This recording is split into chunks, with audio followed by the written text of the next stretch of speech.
module focuses on FERPA, which stands for Family Educational Rights and Privacy Act. FERPA is an act that was activated by the Department of Education in 1974. It gives students the right to control their educational record.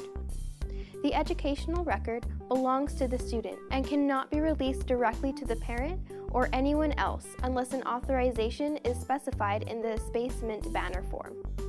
The only exception to sharing educational information is within UTEP boundaries. If the information is required for university-related purposes, it can be shared between staff workers. It is the responsibility of each staff member to both verify and ask the requester why the information is needed, and why the coworker does not have access to this information. An example of a data field that is never used by university business is the Social Security number, or SSN. This field cannot be required for, nor should any employee ever solicit it from a student. Fields from a student's education record cannot be shared over the phone. Also, they cannot be emailed unless the email is encrypted and sent to a UTEP email account. We are not allowed to send any UTEP information to any non-UTEP email addresses. There is another subset of every student's record that is not protected by FERPA, called directory information. Directory information are the fields that the Department of Education declared to be public information.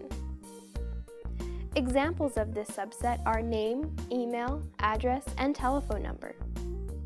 For a detailed description of FERPA policies at UTEP, you can always enter UTEP FERPA into any internet search engine.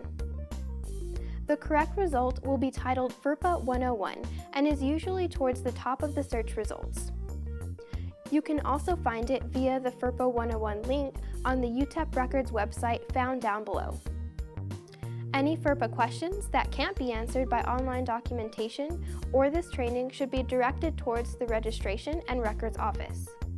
This concludes the FERPA section of the training.